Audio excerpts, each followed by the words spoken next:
Okay, so the divinity of Jesus. It's a huge central belief in Christianity, right? But have you ever wondered where that idea actually comes from in the Bible itself? Well, that's exactly what we're going to get into. We're going to break down the key textual arguments piece by piece based on the source material we're looking at.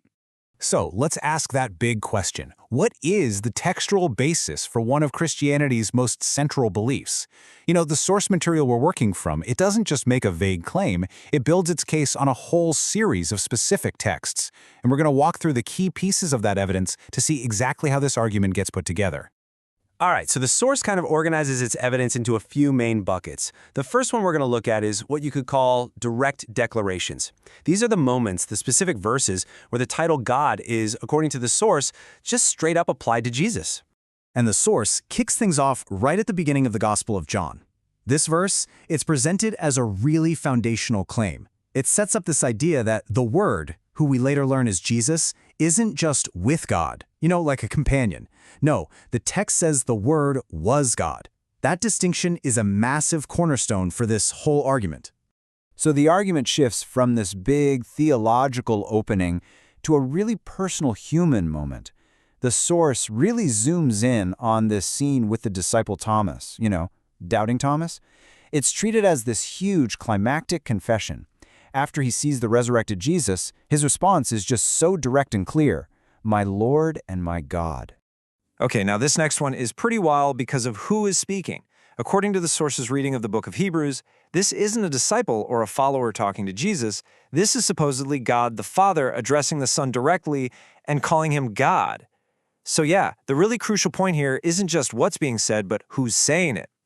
And look, the source is basically arguing this isn't a one-off thing. It's trying to show a pattern across the New Testament.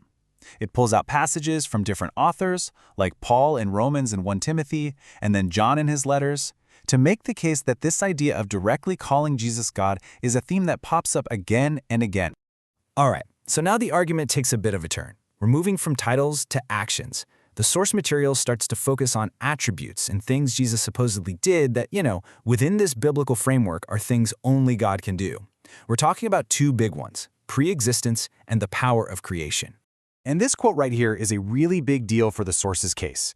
The claim isn't just, "Hey, I was alive before Abraham was." The source puts a ton of emphasis on that phrase, "I am." The argument is that this is a direct callback to the divine name God gives to Moses in the Old Testament. It's not just about being old, it's a claim to an eternal divine identity. So it's a pretty logical next step, right? From eternal existence, the source material moves right into the act of creation itself. The argument being made is that the New Testament doesn't just say Jesus was around before the world, but that he was the actual agent through which the world was created. Now, this next piece of evidence from the book of Colossians, it really blows the scope of the claim wide open. The source uses this passage to describe Jesus not just as the creator, but as the one who was there before anything else existed. And, this is crucial, the one who actually holds it all together, who sustains it. And just to really hammer this point home, the source brings us back to the beginning of John's Gospel. This verse is laid out as this totally clear, unambiguous statement. If a thing exists, anything, it was made through him. No exceptions. It's a massive, all-encompassing claim about his role in the very fabric of creation. Next up, the source takes us to the book of Revelation. It highlights these incredible titles like the first and the last, and the Alpha and the Omega. And the argument here is super important. These aren't just cool new nicknames. These are titles used specifically for God in the Old Testament. So by applying them directly to Jesus, the text is making a really profound statement about who he is.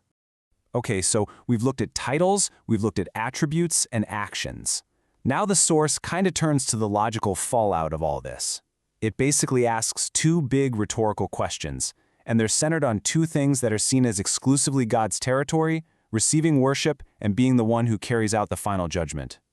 The first question sounds simple, but it's actually pretty profound. Who do angels worship? I mean, the source establishes that in the whole biblical story, angels worship God and God alone. But then it points to texts where angels are actually told to worship the Son. The implication is pretty clear, right? If the angels are worshiping him, he must be divine. And the second question follows that same kind of logic. The source argues that the authority to judge every single human being at the end of time, well, that's pretty much the ultimate expression of power and sovereignty. So it poses the question, Why on earth would that ultimate authority be handed over to anyone who is less than God? And that brings us to the final section, where the source really pulls all of these different textual threads together into one very urgent conclusion. For the author of this material, this isn't just some abstract academic debate about theology. No, for them, it's a matter of personal salvation. And this is where the language from the source gets super direct. I mean, the author just comes right out and says that what you believe about Jesus' identity has eternal consequences. It frames this whole theological argument not as something you just think about, but as something absolutely essential for your salvation. This last quote really sums up the source's entire point.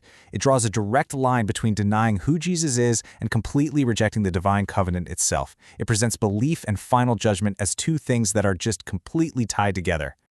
So, if we take a step back from all the specific texts for a second, we're left with a much bigger question.